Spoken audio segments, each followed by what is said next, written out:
Killers of the Flower Moon tells the true story of how a tribe of Native Americans became the richest people in the world after finding oil on their land a century ago, only for white men to kill them for their riches. It's a shocking and little-known tale that needed to be told. It's the story of America, says Tim Cooper, and the story of colonialism. First things first, you might well have some apprehension over its length. I know I did. But Killers of the Flower Moon is well worth the numb bum. It's a story that needs to be told because it's the story of America, a country built by settlers who stole the land from its people. More than that, it's the story of empires everywhere. And we can surely expect Oscar nominations for the three principals, De Niro, DiCaprio, and Lily Gladstone, as well as Scorsese himself. At the age of 80, half a century after he came to attention in Mean Streets, Robert De Niro dominates the screen as the evil cattle baron Bill King Hale, patriarch of the town of Fairfax, Oklahoma. Even though you might argue that the story here, the real story, is the story of the women, the strong, almost silent center of a narrative controlled by men, and one old man in particular. Fairfax lies on Indian land, and after oil was discovered there at the turn of the 19th century, the Osage Nation briefly became the richest people per capita in the entire world, until men like Hale arrived to scam them for their riches through a campaign of intermarriage and mass murder. As Michael Caine would say, not many people know that. Until now, or unless they have read American journalist David Grann's source book, subtitled The Osage Murders and the Birth of the FBI. As we meet him, in the first of many acts of evil's subterfuge, Hale encourages his slow-witted nephew, Ernest, fresh from the front in France and now working as his factotum, to take an Osage bride, Molly. His intention, as with all his other intentions, is far from altruistic.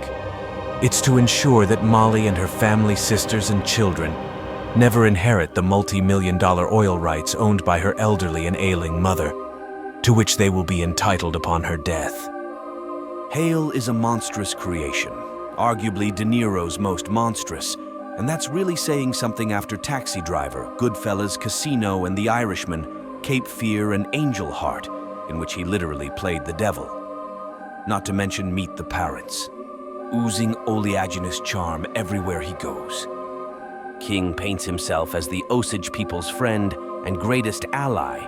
He speaks their native language, magnanimously bestows favors, and even delivers heartfelt funeral orations after murders instigated by himself.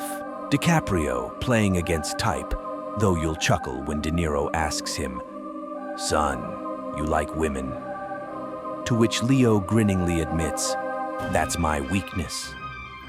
Embraces his role as De Niro's avaricious and slow-witted stooge, whose usefulness to his uncle is mostly in creating distance between Hale and his crimes, as he embarks on his murderous mission to eradicate an entire family, an entire people, in pursuit of money, even though he is at the end of his life and already has enough wealth, power, and status for any man.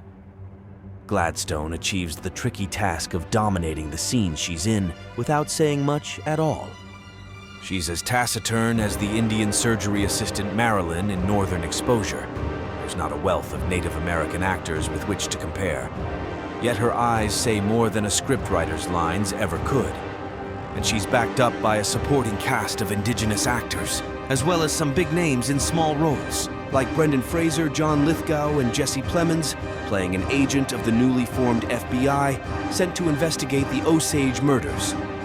Plus, wonderfully, Scorsese himself, having literally the last word in the film, as a broadcaster with a key role in a radio reenactment of the story that serves as a coda.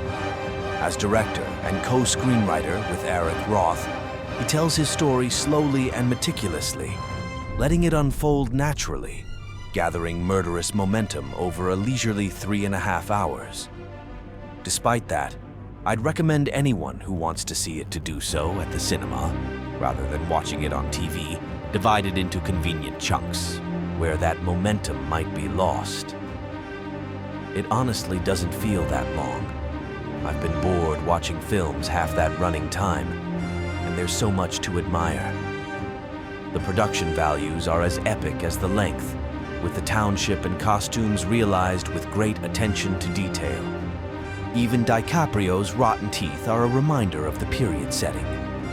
And as ever with Scorsese, the music is spot on too, with a beautiful score by the recently deceased Robbie Robertson, himself part Native American, as is Rodrigo Prieto's cinematography. Thanks for tuning in. If you enjoyed today's video, just leave a like and subscribe to the channel.